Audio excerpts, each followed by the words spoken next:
사랑과 은혜가 풍성하신 하나님 아버지, 언제나 저희들을 지켜주시고 수요 예배로 불러주심에 감사합니다.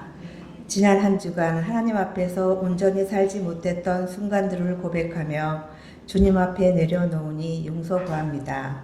저희들 안에 계시고 저희의 모든 것을 아시는 주님, 때때로 수많은 걱정과 근심 문제 속에서 염려하고 두려워하면서도 기도의 자리로 나아가지 못하고 무력함에 빠져 있을 때가 있습니다. 저희들의 이 연약함을 주님께서 붙잡아 주시고 이끌어 주세요. 저희들의 마음을 가득 채운 염려를 기도로 바꿀 수 있는 믿음을 주시고 기도할 때마다 주님께서 주시는 평안을 누릴 수 있도록 은혜 내려주세요. 지금 혼란과 분열, 어려움 속에 있는 우리나라를 위해 기도드립니다. 갈등과 분열이 화해와 이해로 변화되게 하시고 지도자들이 국민과 나라를 위해 올바른 길을 선택할 수 있는 지혜를 허락하셔 하루빨리 안정을 되찾게 되길 기도합니다. 다음 주에 권사 수련회가 예정되어 있습니다. 오고 가는 길 주님께서 동행하시어 지켜주시고 권사의 수련회를 통해 우리 권사님들이 우리 목사님과 함께 우리 교회와 성도님들을 잘 이끌고 섬기며 헌신할 수 있도록 인도하여 주세요. 주님의 말씀을 전하시는 목사님 붙들어 주시고 능력의 손으로 붙잡아 주셔서 말씀이 우리의 심령을 움직이는 생명의 말씀이 되게 하시며 말씀을 듣는 저희들의 마음밭이 옥토가 되어 듣고 순종하는 성도가 되게 해주세요. 주님의 뜻 가운데 세워진 저희 교회가 늘 기도와 말씀과 헌신과 봉사로 나아가길 기도하며 우리 주 예수 그리스도 이름으로 기도드렸습니다. 아멘.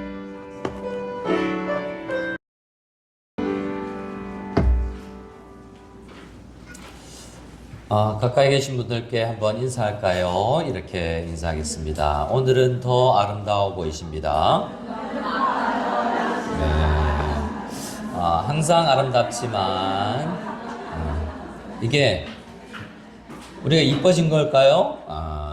우리의 시선이 항상 더 나아지고 본심을 볼 수 있고 진심을 볼 수 있고 또 내면을 볼 수 있고 이랬으면 좋겠습니다. 또 우리가 예수님께서 우리를 보실 때 우리의 지금 모습이 아니라 우리의 완성된 모습을 보신다는 것도 아셔야 됩니다. 예수님의 제자들을 볼 때 씨앗의 상태가 있는데 그 씨앗이 자라면 열매가 되잖아요. 큰 나무가 될 수 있습니다. 근데 씨와 이 큰 나무가 절대로 다르지 않고 본질이 이어져 가는 거죠.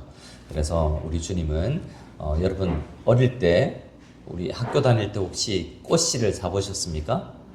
꽃씨를 사보면 그 학교 앞에 학원이나 혹은 문방구에 이렇게 꽃씨를 담은 봉지가 있는데 이게 포장지가 밖에 뭐가 있어요?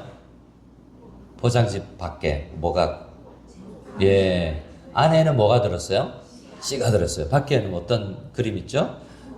꽃씨가 잘 자라났을 때 그림이 만개한 꽃 그림 있죠. 마치 그것처럼 미리 보는 겁니다. 그 안에 있는 씨를 실제로 이제 완성된 모습을 보는 것처럼 옆 사람은 공사 중이거든요. 그래서 공사 중이면 뭐 천막 쳐놓고 또 뭐 안이 뭐 가리워져 있고 또 흉해 보일 수도 있습니다. 완공되고 나면 나 저기 살고 싶다라고 할 정도로 아름다운 건축물이 되는 것이거든요. 자, 옆 사람은 지금도 공사 중입니다. 한번 보면서 이렇게 지금의 모습을 보지 마시고 완공된 모습을 볼 수 있기를 바랍니다. 진심으로 한 번 더 인사하겠습니다. 참 아름다워 보이십니다. 근데 공사를 참 많이 해야 될 것 같습니다. 뭐 이렇게 생각하실지도 모르겠지만 서로 그렇게 보았으면 좋겠습니다.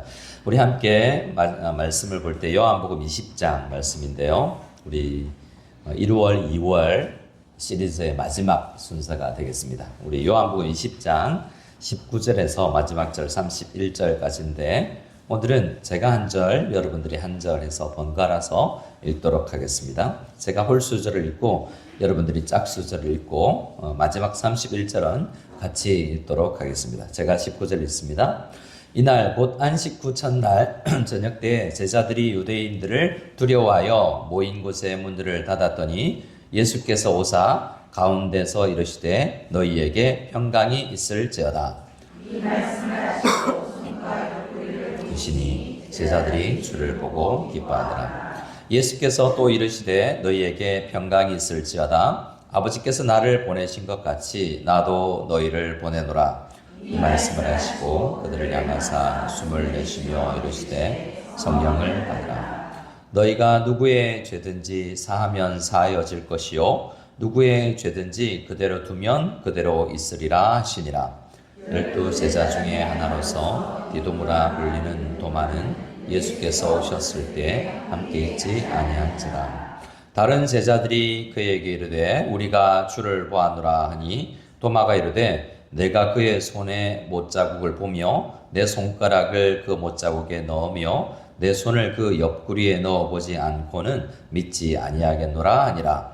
여드레를 지나서 제자들이 다시 집 안에 있을 때에 도마도 함께 있고 문들이 닫혔는데 예수께서 오사 가운데 서서 이르시되 너희에게 평강이 있을지어다 하시고 도마에게 이르시되 내 손가락을 이리 내밀어 내 손을 보고 내 손을 내밀어 내 옆구리에 넣어보라. 그리하여 믿음 없는 자가 되지 말고 믿는 자가 되라. 도마가 대답하여 이르되 나의 주님이시요 나의 하나님이시니라. 예수께서 이르시되 너는 나를 본고로 믿느냐? 보지 못하고 믿는 자들은 복되도다 하시니라. 예수께서 제자들 앞에서 이 책에 기록되지 아니한 다른 표적도 같이 읽겠습니다. 오직 이것을 기록하면 너희로 예수께서 하나님의 아들 그리스도이심을 믿게 하려 하며 또 너희로 믿고 그 이름을 힘입어 생명을 얻게 하려 함이니라. 아멘. 자, 오늘 이 본문의 주인공이 누굽니까? 예수님이죠. 예. 도마라고 할 줄 알고 도마이기도 하고요. 하지만 뭐 이렇게 같이 주인공이 둘이 있는 거죠. 도마를 쪽을 보면 도마가 주인공이기도 하지만 또 도마를 만들어 가시는 예수님이 주인공이 되기도 합니다. 자, 이 도마, 오늘 말씀에 보면 도마가 의심하죠. 그래서 우리가 도마 하면 항상 별명이 붙어 있어요. 의심 많은 도마. 지금 나중에 의심 없는데 계속 도마는 의심하는 도마예요. 그래서 도마라는 이 제자가 그래도 우리에게 상징하는 것은 야, 12제자도 의심했구나 라는 생각을 해볼 수 있는 거죠. 하지만 그가 나중에 또 완공되어서 하나님 나라 교회를 세우는 일에 물론 가룟 유다 한 사람은 같지만 새로 사도행전에 보면 제자가 뽑혔고 또 바울과 함께 이 초대교회를 만들어가는 초석, 기초 단이 되고 반석이 되어서 교회가 그들의 신앙 위에 세워졌다라는 것을 볼 수 있습니다. 그래서 계속해서 말씀드리지만 그도 연약했지만 주님 앞에 쓰임 받았던 것처럼 우리도 공사적이고 연약하지만 우리를 주님께서 쓰신다라는 생각으로 또 이 본문을 나아가 봤으면 좋겠습니다. 자, 25절 말씀에 보면 도마가 이렇게 이야기합니다. 25절에 내가 그의 손에 못자국을 보며 내 손가락을 그 못자국에 넣으며 내 손을 그 옆구리에 넣어보지 않고서는 믿지 않겠다라고 고집을 피웁니다. 근데 왜 그러냐면 그 자리에 도마가 없었기 때문이에요. 어떤 자리입니까? 제자들이 지금 11제자들이 다 문을 꽁꽁 닫아놓고 숨어 있습니다. 왜 그러냐면 19절을 볼까요? 19절을 보면서 그들이 왜 문을 꽁꽁 걸어 잠그고 있었는지 여러분 보이십니까? 무엇 때문에? 유대인이 두려웠기 때문에. 유대인들이 왜 두렵죠? 여러분 그때 상황으로 돌아가야 됩니다. 지금 제자들이 숨어 있어요. 두렵고 누가 쫓아올까봐 좀 두려운 거고 왜 그러냐면 얼마 전에 자기들이 3년 동안 따랐던 예수님을 사람들이 잡아 죽였기 때문에 그렇습니다. 얼마 전까지는 여러분 우리가 이제 곧 이제 우리가 고난주간을 맞이할 텐데 고난주간 전에 종려주일 있지 않습니까? 종려주일은 호산나 다윗의 자손 예수여 하면서 예루살렘으로 나귀를 타고 입성하는 예수님을 많은 예루살렘 시민들이 환영했었어요. 근데 며칠이 지나지 않아 어떻게 됐습니까? 그들은 지금 속으로는 그 종려주일 때는 야 이제 때가 왔다. 우리가 한잔해야겠구나. 우리 예수님이 드디어 왕으로 등극하신다라는 기대가 부풀었지만 얼마 지나지 않아서 완전 정반대 일이 오고 말죠. 그래서 엄청난 충격으로 예수님이 그렇게 사랑했던 예수님이 십자가에서 달려서 돌아가시는 장면을 예수님의 제자들이 다 봤거든요. 우리의 리더도 그렇게 십자가에 달릴 수 있는데 우리도 그렇게 될 수 있다는 생각에 두려웠던 거죠. 그래서 문을 꽁꽁 잠그고 있는데 그 자리에 지금 이 장면 때는 요한복음 20장을 기록한 이 상황에서는 누가 없었다? 도마가 어디 갔었죠? 몰라요. 여러분 모르는 게 당연해요. 어디 갔지? 성경에 기록되어 있을 텐데 혼자 밥 먹으러 갔나? 내가 나중에 말씀드리겠지만 도마가 특별히 이 문제에 대해서 심한 충격을 받았을 수 있습니다. 11제자가 있지만 다른 10제자가 있지만 도마가 더 심한 충격을 받을 수 있어요. 기질적으로 도마는 더 우울질이고 더 문제에 대해서 심각하게 생각하고 여러분 주변에 그렇지 않습니까? 비슷한 일 일어나도 큰일 났다 어떻게 이렇게 막 호들갑 이렇게 떨면서 문제를 더 크게 인식하는 사람들도 있지 않습니까? 그래서 아마 도마는 문 밖에 나가서 제자들 앞에 눈물 보이기 싫어서 혼자 더 심한 이 고통을 혼자 겪고 있을지도 모릅니다. 그런데 이 11제자들이 공통점은 뭐냐면 유대인들을 두려워했다는 거예요. 근데 사실 앞에 어떤 일이 있었냐면 지금 예수님께서 십자가에 달려있는 상황이 아니에요. 무덤에 묻혔고 이미 사흘이 지나서 부활도 하셨습니다. 지금 상황은 예수님이 부활한 상황이에요. 근데 이들이 또 부활한 걸 모르느냐 하면 모르잖아요. 여러분 어떤 일이 먼저 있습니까? 부활할 때 부활의 새벽에 우리가 곧 부활주일 아침도 맞이하겠지만 부활을 제일 처음 본 사람은 막달라 마리아 여자였어요. 또 다른 여자들이 봅니다. 근데 남자들이 여자 이야기를 믿어요, 안 믿어요? 이것들이 죄송합니다. 이 존재들이 남자라는 동물들은 여자 이야기 들으면 새 여자 목소리만 들으면 성공한다 그러는데 여자 목소리를 안 들어요. 물론 저는 이건 성경은 아니라고 생각합니다. 엄마 이야기, 아내 이야기, 내비게이션 이야기 이렇게 새 여자 이야기만 들으면 성공한다 그러는데 고집 부려서 내비게이션이 가라 내가 이게 잘 알아 했는데 가보니까 공사 중 해서 또 한참을 돌아가야 됐어. 내비게이션 이야기 듣지 또 이렇게 내가 그렇게 가자 그랬잖아 라고 해서 또 여자 이야기도 안 듣는 아직도 안 듣는 존재들이 남자들인데 이 당시에는 실제로 여자들이 증인의 그런 능력이 없었어요. 남자 둘이 있어야 증인이 됩니다. 여자들은 증인에 앉혀주는 거죠. 어쨌든 이 11제자들은 여자들이 부활을 복격하고 나 봤다. 무덤이 비어있다라는 소식을 들었으나 안 믿은 거죠. 근데 그럴 수도 있어요. 하지만 베드로와 요한이 정말 무덤이 비었는지 가서 봤거든요. 그런데도 무덤이 비어있다는 그 사실만으로 예수님이 부활했다라는 사실은 확신하지 못하고 잔뜩 겁먹고 지금 문 걸어 잠그고 있는 상태가 제자들의 상황인 겁니다. 그런데 예수님께서 부활하신 예수님께서 도마 빼고 나머지 10제자만 있을 때 부활하신 몸을 가지고 제자들에게 나타나셨죠. 한번 볼까요? 예수님께서 부활하셔서 그들에게 오셔서 제일 처음 한 인사가 무엇입니까? 어떻게 인사하죠? 너에게 뭐가 있을지어다? 자, 옆 사람에게 인사합시다. 평강 있을지어다. 이게 뭐 성경적인 찌어다 이러니까 성경적인 표현 같은데 마음 편하세요? 여러분 어떻게 수요예배 오실 때 마음이 편안하십니까? 그런 분도 있고 나이가 이제 50대 중반이 넘어가면 가스레인지 껐나? 이런 생각에 뭐 교회 오면서도 불안하기도 하고 우리 집에 아떼 있을 때는 괜찮았는데 내가 전화해서 말하면 되는데 어떡하지? 돌아가야 되나 말아야 되나?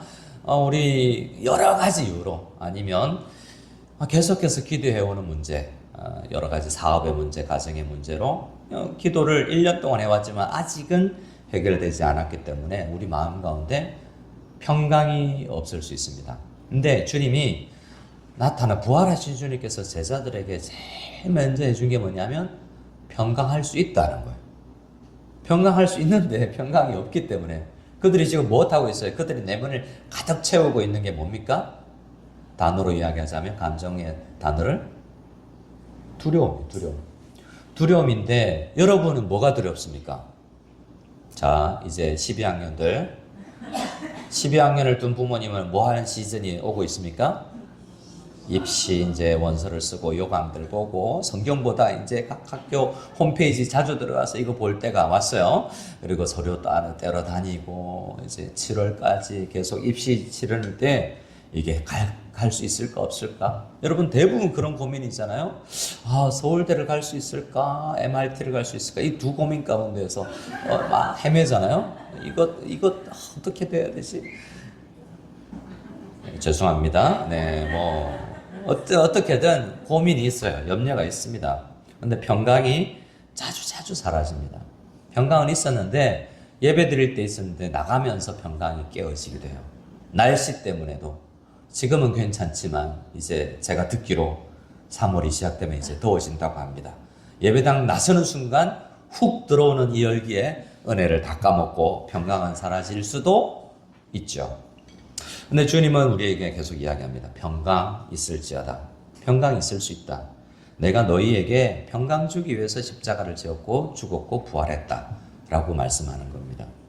이 평강이라는 말은 샬롬, 히브리어로는 샬롬이고 신약 성경인 헬라어로는 에이레네라는 단어인데요. 우리 익숙한 우리 히브리어로 한번 인사하겠습니다. 다시 한번 옆 사람에게 샬롬.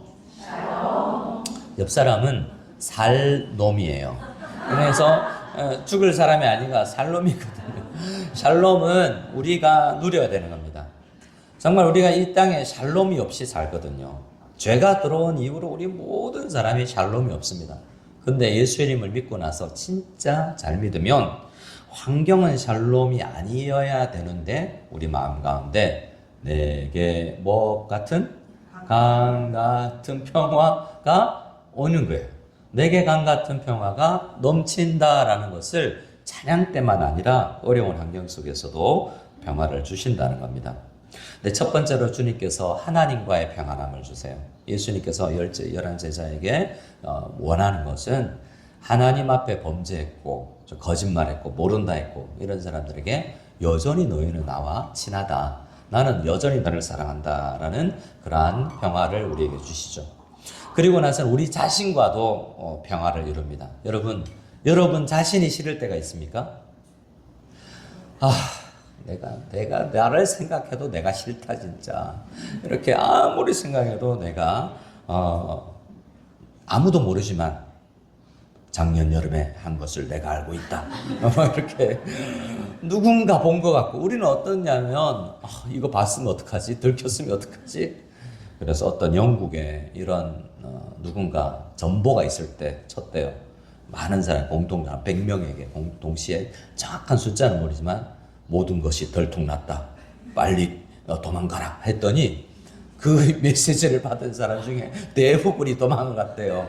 근데 그냥 해본 거거든요. 아무것도 모르고. 그래서 이제 교회 홈페이지, 우리 교회 우리 소식방에 모든 것이 들통났습니다. 빨리 도망가십시오 하면 몇 사람이나 도망갔지. 그렇게 우리는 죄를 짓고 살아요.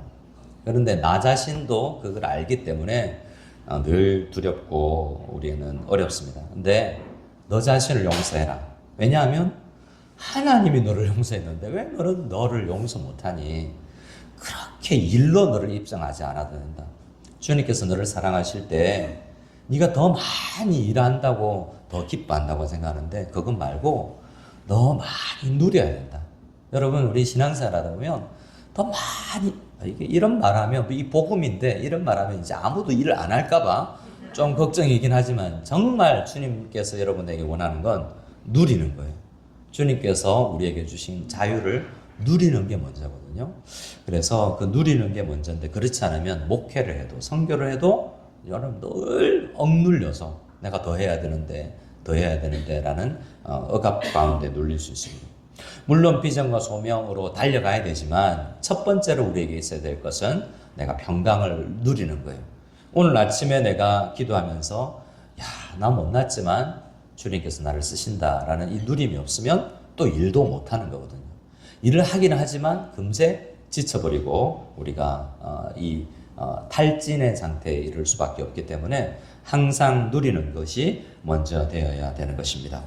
그래서 우리 그렇게 되면 하나님과 내가 화평하고 내 자신과의 화평하면 상황 가운데서 어떤 어려운 가운데서도 우리가 화평을 누릴 수 있게 되는 거죠. 저희 어머니가 오셨다가 어제 한국으로 돌아가셨습니다. 저희 어머니가 이번에 오셔서 장로님들하고 장로님 가족하고 우리 가족하고 손님들하고 식사하는 자리에서 어머니의 첫 마디가 저는요 필리핀에 가는 걸 반대했습니다 라고 이야기를 하셨어요. 저한테도 이야기하기 때문에 추방돼서 나왔다라는 중국에서 10년 만에 추방됐다는 소식에 이야기를 들어보고 한편으로 안 됐지만 반가웠대요. 왜요? 이제 가까이 살 수 있으니까. 그런데 1년이 지나지 않아서 또 나간대.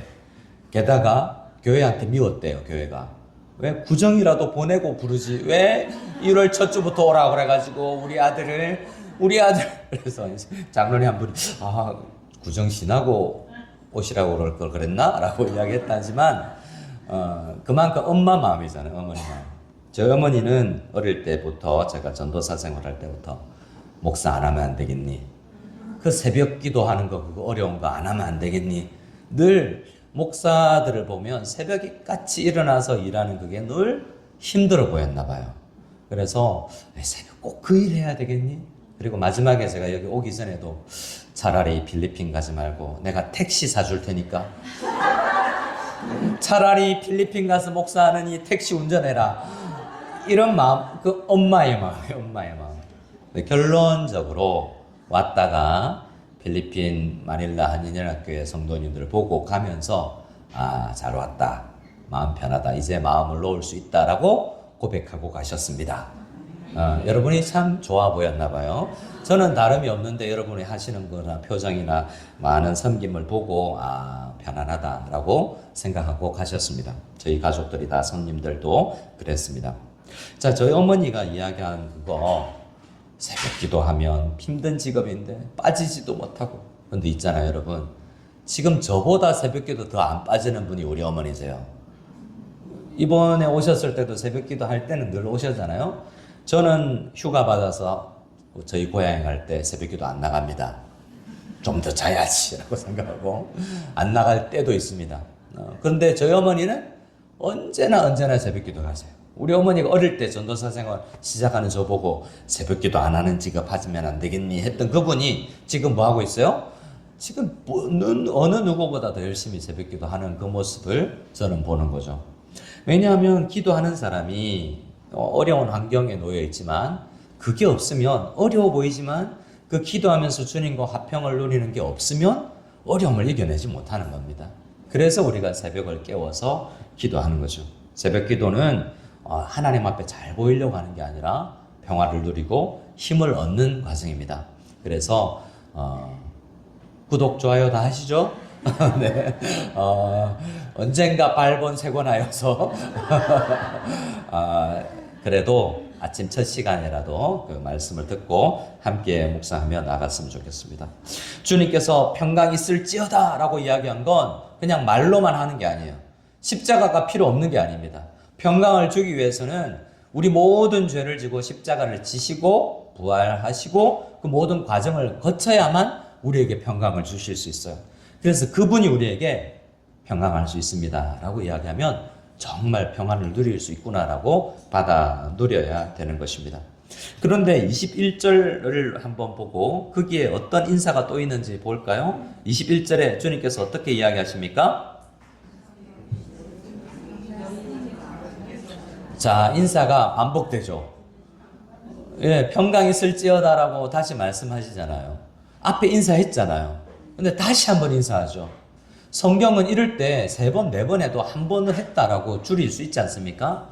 왜 이렇게 파피루스 굉장히 비싼 종이 지면을 낭비하냐고요. 어떤 거는 굉장히 길게 씁니다. 조금 더 압축할 수 있는 것도 조금 더 반복해서 종이를 낭비하는 것 같아요.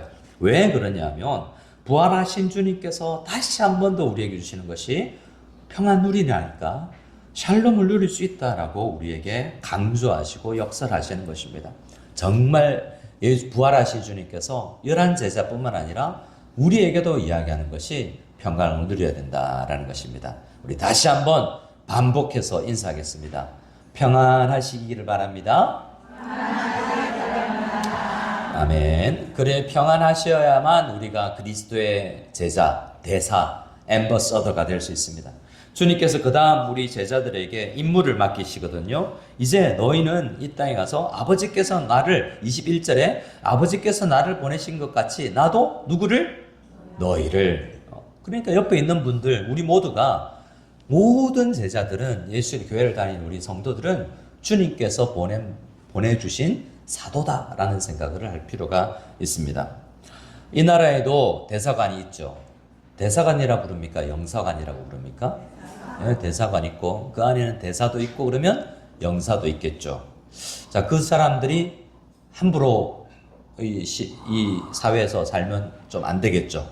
아마도 대사는, 영사는 그 나라를 대표해서 이 나라에 와서 우리 조국 대한민국을 대표해서 이 나라에 살기 때문에 그렇지 못할 수 있지만 늘 나는 대사다라는 그런 생각으로 가지고 살지 않겠습니까? 주님께서 평강을 먼저 주시고 나서 이 나라의 왕으로서, 하나님께서 세워가실 왕국의 왕으로서 모든 제자들에게 사명을 주는 것입니다. 자, 우리도 마찬가지입니다. 주님께서 두려워하고 있는 우리에게, 지금 현 상황은 누구예요? 두려워하고 있어요. 두려워하고 있어요. 우리 성도님 중에 한 성도님이 그런 이야기를 하기를 들었어요. 성경을 자기 기질과, 자기 아들의 기질과 굉장히 맞는 성경 인물을 찾았대요. 그 아들이. 그래, 엄마, 나는 기도원이 너무 좋아. 라고 이야기했대요. 왜냐하면 기도원도 원래 어땠습니까? 몰래 숨어서 혼자 먹으려고 보리타작하고 있었거든요.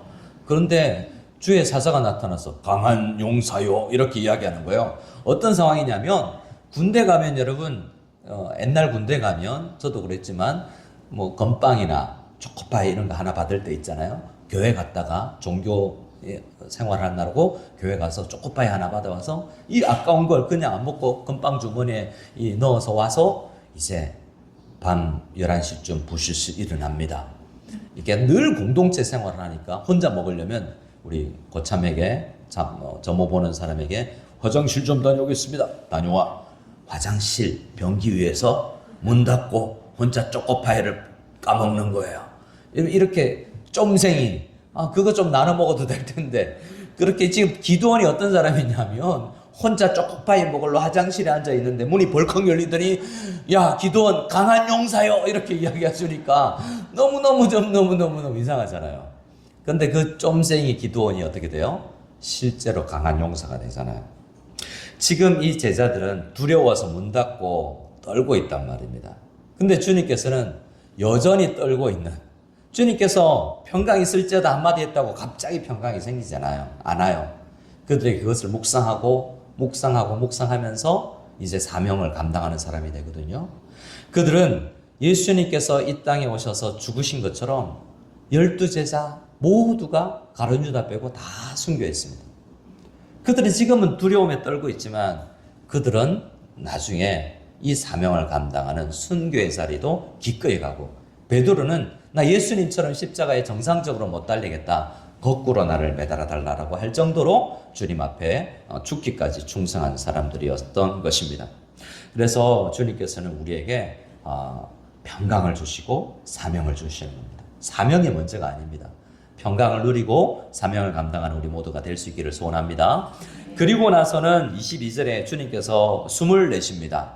숨을 내쉬는데 이 숨을 내쉬는 게 뭐냐면, 우리 생일 케이크 촛불 꺼보셨죠?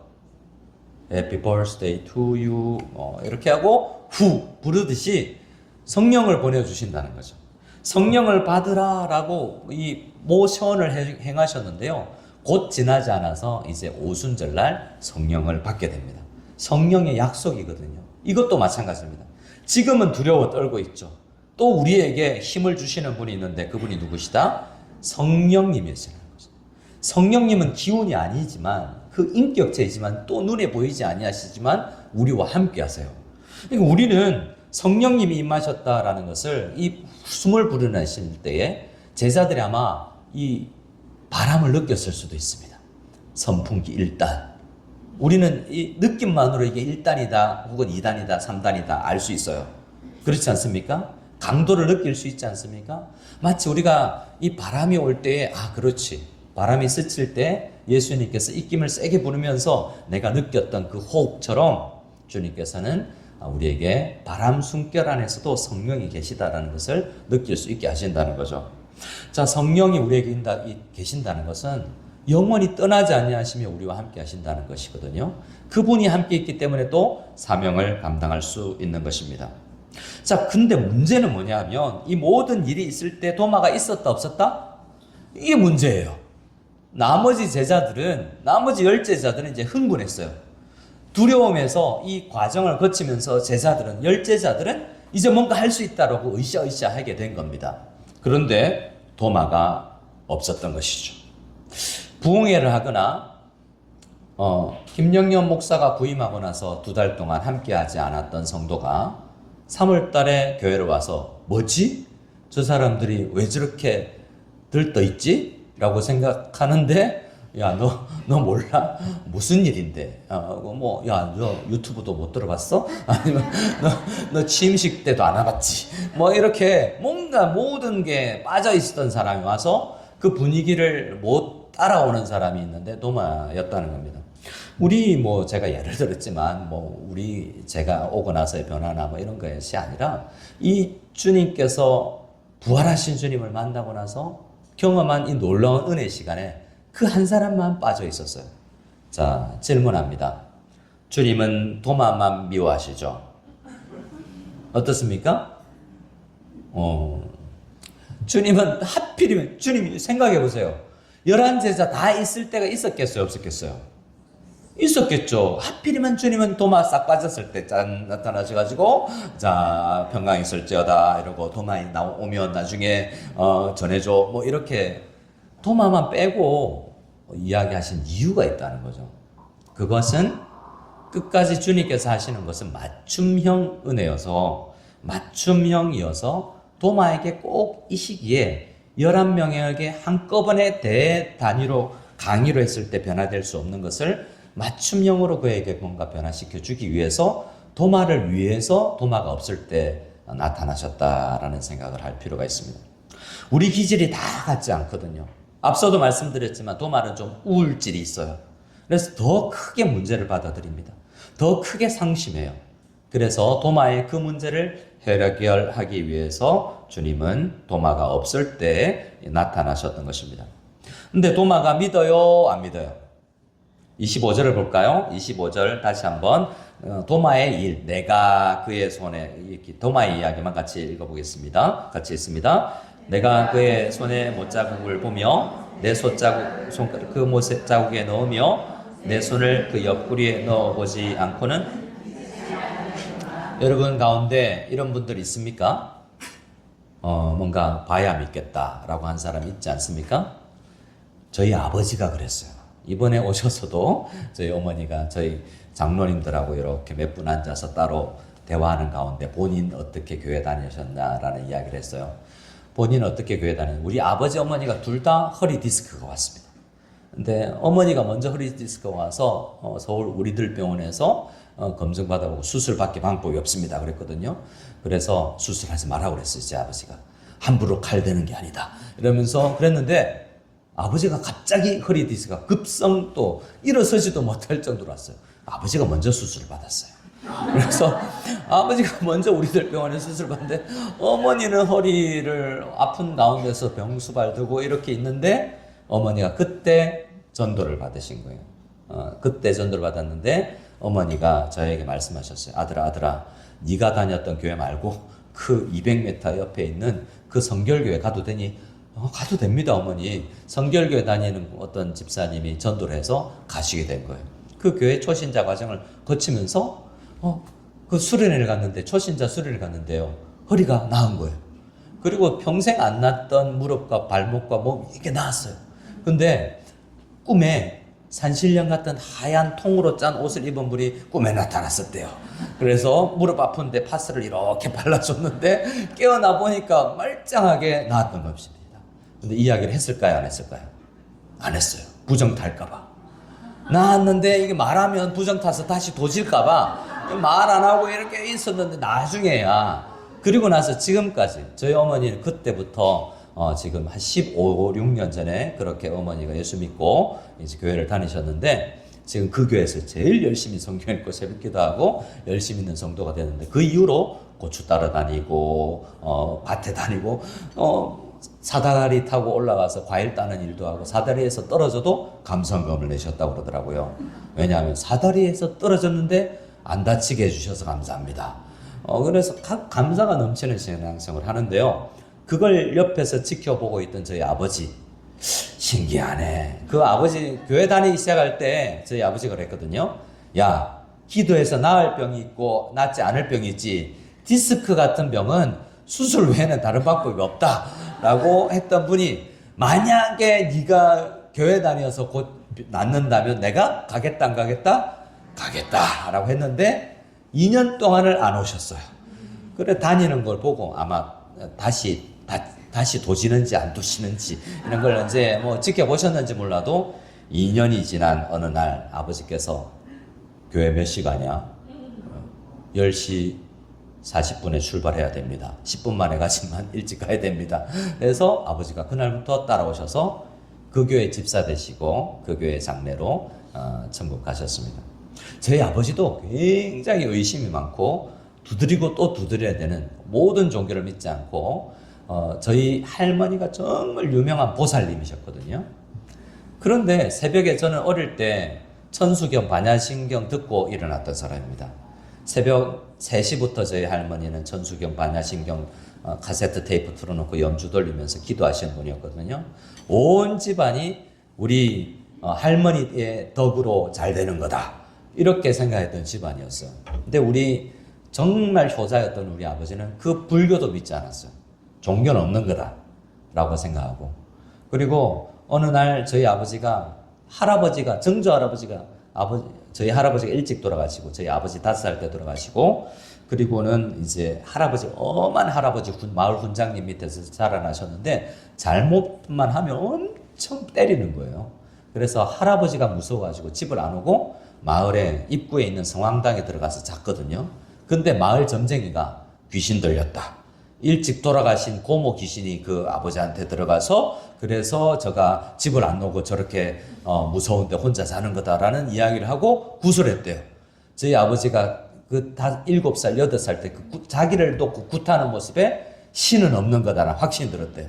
나는 살아있는 우리 할아버지가 무서운데, 아니 없는 귀신을 보고 내가 거기 잡았더니 귀신 없더구만. 귀신을 씌웠다고 생각하니 이 점쟁이도 우리 마을에서 제일 용한 점쟁이도 그렇지 않다라고 생각하고, 그때부터 그 어릴 나이부터 신은 없는 거다라고 믿었던 아버지세요.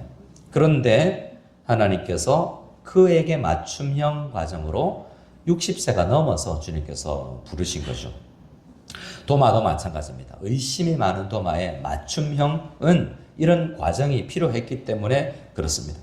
근데 이 과정은 필요합니다. 의심이 있고 잘 믿지 않는 사람들이 있죠. 그런 사람들이 필요한데요. 도마는 그래도 좀 나은 것입니다. 많은 사람들이 막 예수 믿어 그러면 이런 이유 저런 이유를 대면서 못 믿겠다 그러거든요. 못 믿겠다는 이유가 유튜브 조금만 찾아보면 그 답이 있거든요. 의심은 하고 이것 때문에 안 믿겠다고 하는데 찾아보진 않아요.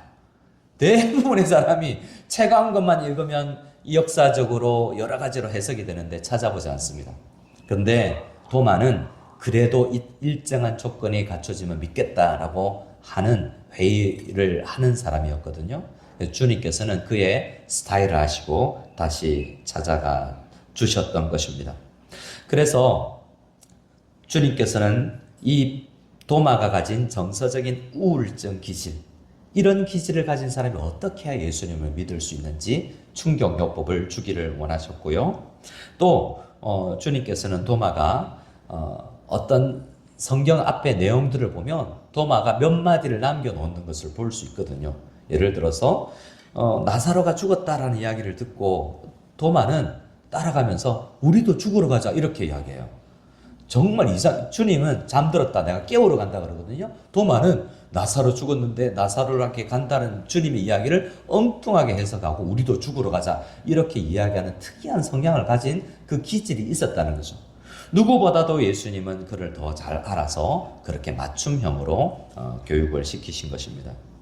얼마 전에 한국에서 교육자들이 와서 수련회를 신랑 지역에 와서 교육자 수련을 하고 갔는데 그들 가운데 제가 제자훈련을 좀 했다라고 이야기하니까 제자훈련 이제 초년병인 한 부교육자가 저한테 질문하더라고요. 목사님, 저는 대부분 따라오는데 한 분이 못 따라와요, 제자반을.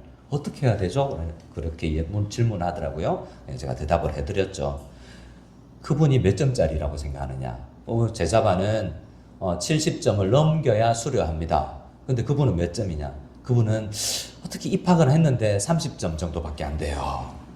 그러면 그분은 50점 되면 수료시키십시오.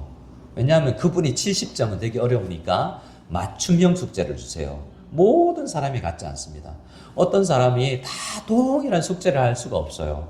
그래서 여러분 앞으로 제자훈련할 때 나는 저분과 달라라고 생각하고 제자훈련 신청하지 마시고 하지 않으시고 신청하셔서 맞춤형 제자훈련을 해드릴 테니까 그분 자리에서 나아지시면 됩니다. 제자가 30점에서 50점짜리 제자가 되기 때문에 주님은 도마를 맞춤형으로 그에게 맞는 기질과 그에게 있는 그 문제를 극복하게 만들기 위해서 주님은 그를 따로 찾아오셨다는 거죠. 누구보다도 더 압박감에, 다른 열 제자들도 다 압박감에 눌렸지만 이 도마가 더 압박감에 눌렸다는 겁니다. 지금 그들이 놓여있던 상황을 다시 한번 말씀드립니다. 어느 정도 상황이냐면 여러분의 아들이 서울대 법대 나와서 요즘은 진짜 판검사 되는 걸 그렇게 원치 않기 때문에 의사 된다고 이야기해야 돼요. 여러분의 자녀들이 의대 나와서 이제 미국에 또 박사 과정을 밟고 이제 서울대 의대 교수로 부임합니다. 서울대에서 보내준 대한항공 비즈니스석을 타고 공짜로 타고 옵니다. 너무 기분 좋겠죠. 그런데 그 비행기가 사고가 났어요. 그러면 여러분 하루 전에는 너무 행복했다가 하루아침에 그 비행기에 우리 아들 살아있을까 살아있지 않을까라는 어려움에 문제에 봉착했을 때 우리의 마음이 너무 힘들겠죠. 근데 그런 일은 우리의 일이 않지 않기를 바라고 우리 아들 살아있는 거죠. 근데 그런 이야기예요. 그런 이 과정을 거치는 겁니다. 정말 심각하게 어떤 문제도 나에게 들어오지 않냐는 도마에 누구보다도 이 문제를 이겨내기 어려워하는 그 도마, 다른 제자들보다 더 두려움에 휩싸여 있는 도마, 그 도마를 주님께서는 낫게 하기 위해서 이렇게 철저한 공포 가운데서 회복시켜주기 위해서 도마를 다시 한번 묵상할 수 있는 시간을 주시고 나서 주님께서는 도마에게 찾아온 겁니다. 그 제자들의 어떤 말도 안 받아들여요. 제자들이 만났다 그래도 열째 제자 말 안 받아들입니다. 인간적인 다양한 이유가 있을 수 있겠죠. 베드로 형님 나 밥 뺏어 먹었잖아. 다른 사람들 보고 너 평소에도 거짓말 했잖아. 나 네 말 못 믿겠다. 라고 이야기하고 8일 동안에 혼자 또 고민을 하게끔 만드는 시간을 보냅니다. 8일 8회가 지나서 도마에게 다시 나타나시는 것입니다. 그리고 나서 도마에게 이런 고백을 받아냅니다. 어떤 고백입니까? 도마가 어떤 이야기를 합니까? 우리 도마 이야기를 같이 읽읍시다. 도마의 신앙 고백입니다. 자, 28절입니다. 28절 말씀 같이 읽읍시다. 시작. 도마가 대답하여 이르되 나의 주님이시요 나의 하나님이시니라. 나의 주님이시요 나의 하나님이시니라 라는 책의 제목을 가진 책을 저희 교수님이 쓰셨는데 어떤 누구보다도 성경 공부 열심히 하는 사람, 의심의 시기를 많이 거치면서 이렇게 고백하는 것. 신앙 성경 이것은 어떻게 보면 베드로가 고백했던 것 같이 아주 아름다운 신앙 고백을 결국에는 할 수 있는 사람으로 만들어내시는 하나님이 맞춤형으로 그에게 교훈시키셨다라는 것입니다. 모든 사람에게 그 약이 들지 않을 때 도마에게만을 위한 약을 주님께서 준비하신 것이죠.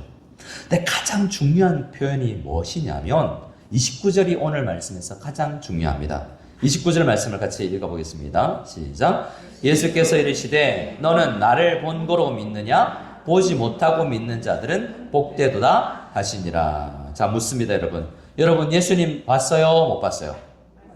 어떤 사람 중에 내가 2000년 전 예루살렘에 있었다면 좋았을 텐데, 그들은 예수님 만나고 부활하신 예수님도 보았을 텐데 라고 생각하는 사람들이 있습니다. 근데 주님은 그 사람들보다 누가 더 복되다고 이야기합니까? 보지 못하고 성경을 읽고 말씀을 듣고 믿는 사람들이 더 복된 믿음이다 라고 이야기하죠. 베드로가 베드로서를 쓰면서 베드로서를 받는 성도들에게 놀랍니다. 아니, 우리는 예수님 부활을 경험하고 3년 동안 따라다니고 예수님 믿었는데 어떻게 내가 전도해서 예수 믿은 저들은 나보다 더 신실하게 예수님을 보지도 못하고 예수님을 믿고 있지? 놀라워하면서 베드로는 편지를 쓰는 것을 볼 수 있습니다. 여러분, 맞춤형 치료 안 하는 믿음이 더 좋은 믿음이에요. 굳이 그렇게 수술할 필요가 없는 믿음이 더 좋은 믿음입니다. 어느 날 여러분 설교를 듣거나 어느 날 여러분이 성경을 읽었는데 이것이 믿어진다면 놀라운 은혜인 줄 믿고 여러분 내 믿음이 정말 교회를 세운 12사도 중에 한 사람인 도마보다 더 귀한 믿음이 나에게 있구나라는 것을 생각할 필요가 있습니다. 또 하나는 여러분 31절입니다. 31절 말씀을 같이 읽겠습니다. 시작. 오직 이것을 기록하면 너희로 예수께서 하나님의 아들 그리스도이심을 믿게 하려 하며 또 너희로 믿고 그 이름을 힘입어 생명을 얻게 하려 함이니라. 요한 사도가 왜 요한복음을 썼는지를 기록하고 있는데요. 이거 읽고 믿을 수 있다. 부활하신 예수님 보지 않아도 이 글을 읽고 성령님이 도와주시면 그로 인해서 예수님을 믿을 수 있는 것을 알고 이 글을 썼다라고 이야기하는 것입니다. 여러분, 다시 복음서를 읽으시고 우리가 묵상하고 있는 누가복음을 보시고 요한복음을 읽고 우리가 예수님을 믿되 정말 어떠한 핍박과 어려움에도 굴하지 아니하는 신앙을 할 수 있습니다. 풍성하게 그 이름 예수 이름을 힘입고 생명을 얻고 풍성하게 살아갈 수 있는 비결이 성경 안에 있다는 것을 여러분 믿어야 됩니다. 그래서 주님께서는 우리에게 우리 어머니처럼 꿈에 하얀 옷을 입고 안 나타나실 확률이 99.9%. 그런데 어떨 확률이 99.9%냐면 말씀 통해서 우리에게 은혜 주실 확률이 99.9%입니다. 기적이 필요 없이요. 기적이 없어도 말씀으로 믿는 믿음이 더 귀한 믿음이기 때문에 이 놀라운 은혜를 우리에게 주실 수 있기를 소원합니다. 앞으로 우리 교회 안에 선포되는 모든 말씀, 센터 안에서 나누어지는 그 말씀을 통해서 우리가 놀랍도록 변화되는 은혜가 있기를 원합니다. 29절 읽고 우리가 찬양합시다. 29절입니다.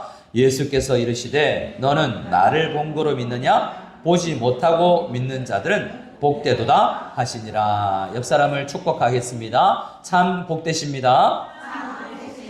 네, 우리는 공사 중에 있습니다. 도마보다 더 잘 공사되어서 하나님 앞에 귀하게 쓰임받는 사명자 될 수 있기를 소원합니다. 우리를 사용하셔서 함께 찬양 드리겠습니다.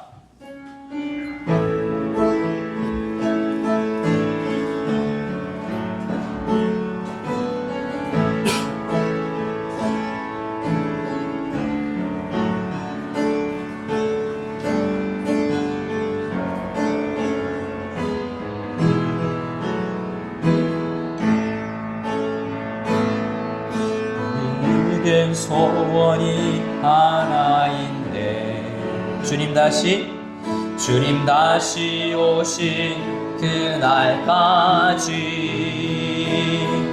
우리 가슴에 새긴 주의 십자가 사랑 나의 교회를 사랑케 하네. 아멘.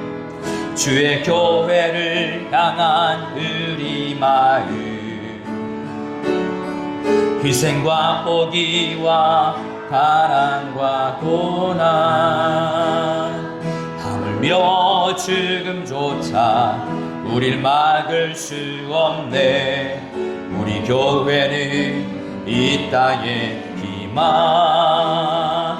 교회를 교회되게, 예배를 예배되게 우리를 사용하소서. 진정한 불의 날 오늘 임하도록 우리를 사용하소. 교회를 교회되게, 교회를 교회되게, 예배를 예배되게 우리를 사용하소서. 진정한 불의 날 오늘 임하도록 우리를 사용하소서. 우리 함께 기도하며 나가기를 원합니다. 우리 기도할 때 하나님은 우리를 잘 아십니다. 도마를 아신 것처럼 우리 각자를 아십니다. 우리는 어떤 과정을 통해서는 정말 변화되기 어려운 기질을 가졌을지 모릅니다. 지난 우리 인생이 80년이든 70년이든 30년이든 우리가 아직까지 변화되지 못한 그 부분이 있기 때문에 주님은 올 한 해 우리에게 또 다른 방식으로 맞춤형 은혜를 주실 것입니다. 어떤 사람은 우울증에 우울질을 가져서 빨리 우울해지고 더디게 믿는 사람들도 있고, 어떤 사람은 빨리 믿었다가 금세 식어지는 그런 다혈질의 믿음을 가진 사람이 있고, 어떤 사람은 주저주저하며 예수 믿고서도 사명을 감당하기에 신중하고 안정함으로 빨리 나아가지 못하는 더딘 사람들도 있을 수 있지만, 주님께서는 우리 모든 기질을 아시고 우리의 집안의 상황, 우리 경제적인 여건 주님 다 아시는 주님께서 우리에게 맞춤형 은혜를 주실 수 있을 줄 믿습니다. 우리에게 찾아와 주셔서 평강이 있을지어다, 우리에게 말씀하실 때에 우리에게 꼭 맞는 말씀을 들려주시면서 우리를 조금씩 때로는 강하게 우리를 변화시켜 나갈 텐데, 우리 믿고 기도할 때 특별히 하나님 우리 모든 성도님에게 올해 안에 맞춤형 은혜를 주셔서 정말 저 사람만 할 수 있는 그 일이 있고 나만이 할 수 있는 일이 있을 텐데, 우리가 모두가 연합하여서 우리의 모든 기질을 쓰셔서 우리의 상황을 사용하셔서 일하시는 하나님의 놀라운 은혜를 경험할 수 있는 우리들 되게 해달라고 특별히 기도할 때 내 옆에 있는 사람, 내 앞에 있는 성도님 축복하면서 하나님 나와 저를 사용하여 주시옵소서. 간절히 기도하며 나갈 때 교회가 정말 변화되기 힘든 사람이라고 평가하는 그 사람일지라도 주님께서는 변화시키셔서 가장 아름답게 사용하여 주실 줄 믿고 간절히 기도하며 나갈 때 저를 한번 따라해 주시고 합심으로 기도드리겠습니다. 주여 은혜를 주시옵소서. 주여 은혜를 주시옵소서. 함께 기도하겠습니다. 하나님 아버지 우리에게 은혜를 베풀어 주시옵소서. 하나님, 세상은 나를 손가락질하고 아버지 때로는 내가 연약하여서 내 자신이 나를 볼 때에도 너무나 연약하고 부족하지만 주님은 도마를, 의심 많은 도마를 찾아가 주셔서 맞춤형 은혜를 베풀어 주시고 우울하며 더 두려워하고 더 주저하고 있는 그 사람에게 찾아가서 주셔서 정말 신앙 고백을 받아낼 수밖에 없는 놀라운 은혜를 베풀어 주신 주님은 그리스도시요, 주님은 정말 살아계신 하나님입니다. 주님은 나의 주님이시요, 다른 아버지의 하나님이 아니고 나의 주님이시요 나의 하나님입니다 라고 고백할 수밖에 없는 그런 믿음의 사람으로 만들어낼 줄로 믿습니다. 주님 도와주셔서 우리에게 꼭 필요한 말씀을 허락하여 주시옵소서. 우리에게 주님 맞춤형 은혜를 허락하여 주시기를 간절히 소원합니다. 우리 다시 한번 기도하며 나아가기를 원합니다. 한번 어머니는 영원한 어머니이죠. 우리들 가운데 하나님께서는 교회 전체를 바라보며 기도할 수 있도록 때로는 자녀를 선물로 주시지 않을 수도 있습니다. 사도 바울도 그렇게 자녀가 없기 때문에 온 교회의 자녀들을 품을 수 있었거든요. 자녀가 있든 없든 우리는 다음 세대를 위해서 기도해야 되는데, 특별히 우리 가정에 맡기신 자녀들을 위해서 기도하겠습니다. 주님, 우리 가정이 있을 때 저들이 주님을 만나지 못했는데 주님 정말 죄송하고 안타깝지만 주님, 우리 자녀들 내 품을 떠나서 다른 교회 다니고 한국 있고 세계 곳곳에 흩어져 있는 그때 주님, 도마에게 찾아가 주신 것처럼 내 자녀에게 주님 찾아가 주시기를 간절히 소원합니다. 그래서 결국 내 아들이 내 딸이 주님, 나의 주님입니다, 우리 아버지 우리 어머니의 주님이 아니라 나의 주님입니다 라고 고백할 수밖에 없도록 주님 그를 찾아가 주시고 그에게 친구를 보내주시고 그에게 믿음의 멘토를 보내주시고 좋은 교회, 좋은 목회자를 주님 만날 수 있는 은혜를 베풀어 주시옵소서. 간절히 우리 품 안에 있을 때 예수님 만나도록, 그리고 우리 품을 떠났을 때도 주님 우리가 포기하지 아니하고 우리 자녀를 위해서 기도할 수 있도록 주님 우리 다음 세대와 우리 자녀를 위해서 간절히 다시 한번 기도하며 나가기를 소원합니다. 다시 한번 저를 따라해 주시기 바랍니다. 주여 은혜를 주시옵소서. 주여 은혜를 주시옵소서. 아버지 하나님, 아버지 하나님, 은혜가 필요합니다. 아버지 하나님, 나의 능력으로는 되지 아니할 때, 내 지식으로 내 경험으로 되지 아니하는 그것, 우리 자녀들을 위해서 기도하오니 주님 우리 자녀들에게 다시 나타나 주시고 말씀이 들릴 수 있도록 주님 정말 믿음의 멘토와 학교에서의 믿음의 친구를 만나게 해주시고 회사에서 믿음의 배우자, 믿음의 친구, 믿음의 선배를 만나게 해주시고 집 근처에 좋은 교회가 있게 해주시고 좋은 교육자를 만나게 해주셔서 놀라운 은혜로 주님 저들이 예수 만나서 나의 주님입니다, 나의 하나님입니다 라고 결국 고백할 수 있는 저희들 되게 하여 주시옵소서. 주님 역사해 주시기를 간절히 소원하오니 우리 자녀들, 우리 교회 다음 세대를 찾아가 주시옵소서. 역사여 주시옵소서. 만나 주시옵소서. 같은 신앙 고백할 수 있기를 소원합니다. 하나님 아버지 감사를 드립니다. 지금은 우리들 가운데 두려움에 떨고 있고 강하게 헌신하지 못하고 있으나 주님께서 우리에게 말씀을 주시면 이 기록된 말씀이 우리를 믿게 하고 생명을 얻게 하되 풍성한 생명을 누리게 하셔서 사명을 감당하고자 하는 강한 열망이 생겨나게 하여 주실 줄 믿습니다. 요한복음, 누가복음, 이제 3월부터 시작될 또 복음 시리즈의 말씀을 통하여서 또 수요일마다 선포될 말씀들을 통하여서 새벽 예배에 선포되는 말씀과 센터에서 나누어지는 말씀들을 통해서 우리가 빚어지고 다듬어져서 정말 하나님 사명을 감당할, 이 필리핀 땅에서 하나님의 사명을 감당할 일꾼들로 빚어지게 하여 주시옵소서. 우리 가정에 우리의 자녀들, 우리 교회 다음 세대를 주님께서 만나 주셔서 정말 그들이 부모의 하나님이 아니라 나의 하나님, 나의 주님이라고 고백하며 스스로 자립된 신앙을 가질 수 있는 저희들 다 될 수 있도록 도와주시옵소서. 특별히 우리에게 맞춤형 은혜로 찾아와 주시기를 간절히 소원하옵나이다.